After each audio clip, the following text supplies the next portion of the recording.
Good morning, students. So as we are doing chapter number 14, that is skin, the jack of all trades. So this is the second video where we are going to read the next topic, that is derivatives of the skin. So the special derivatives of the human skin include hair, nails, sebaceous glands, sweat glands, and mammary glands. In this video, we will read about hairs, nails, and sebaceous glands. So first one is hair. Hair consists of three parts. What are the three parts? First is hair shaft, next is hair root, and the last one is hair bulb.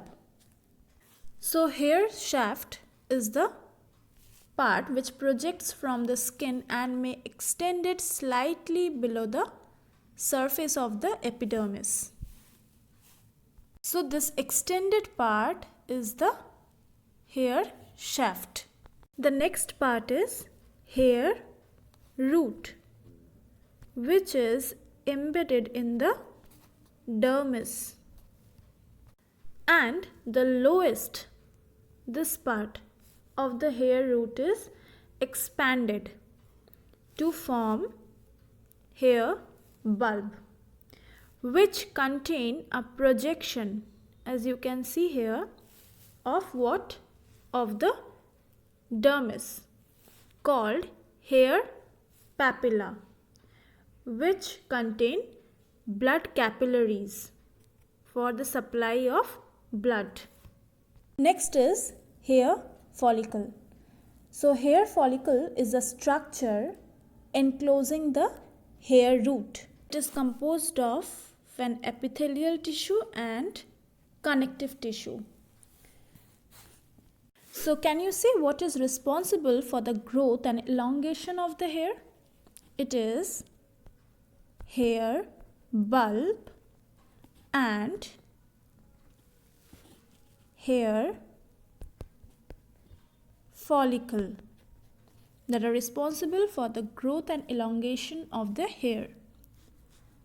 So this growth of hair occurs by addition of cells at the base, which soon die. Next is melanin, which is a natural pigment and are responsible for the color of the hair, as its varying quantities decides the color of the hair.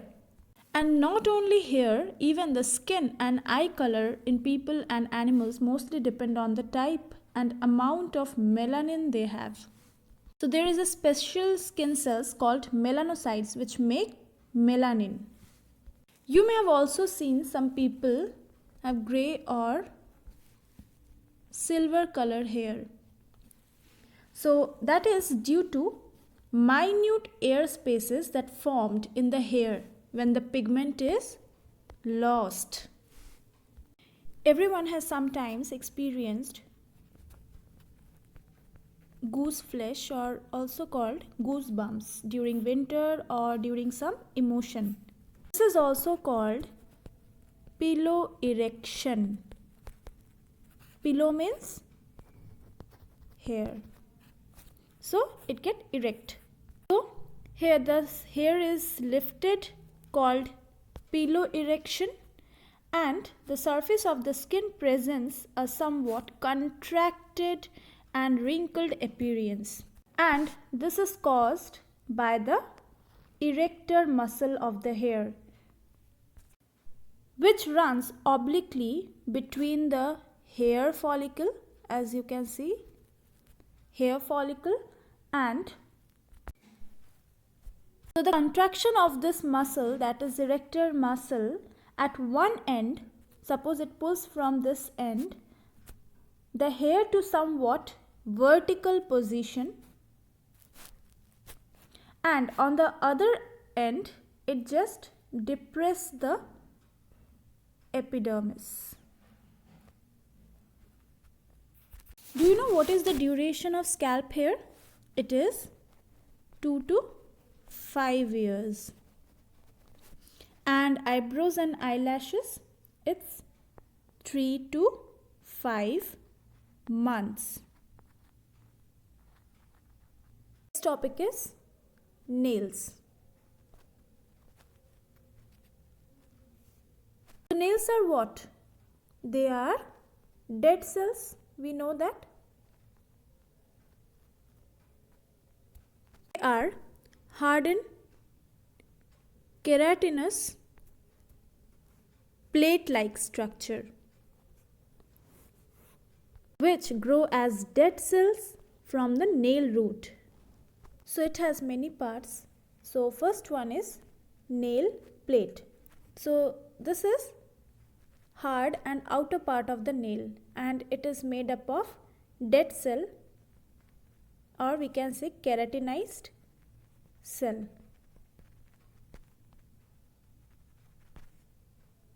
The part is there, that is bed, or we can say nail root, that lies below this nail plate, just below this.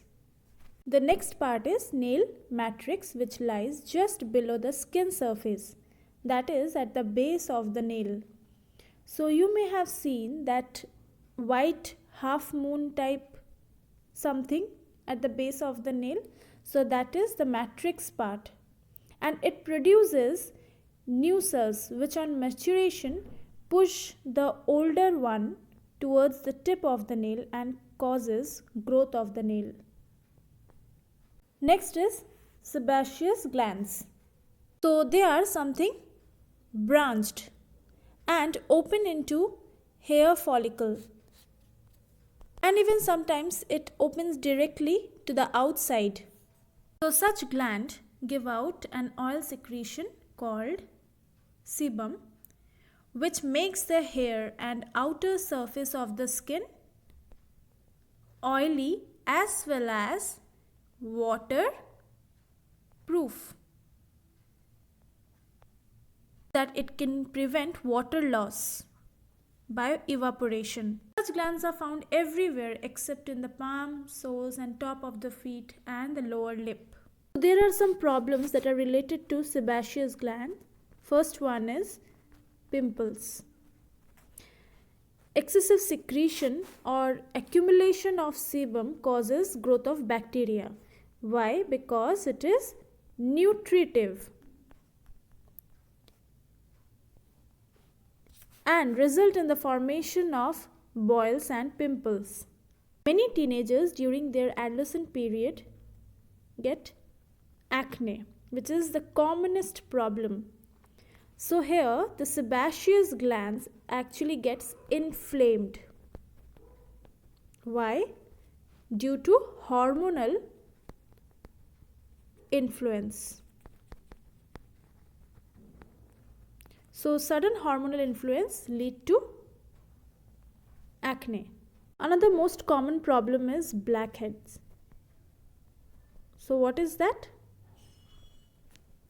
This causes when sebaceous glands of the face get enlarged due to accumulated sebum. On oxidation, melanin and the sebum give it a black color. So this is named as blackheads.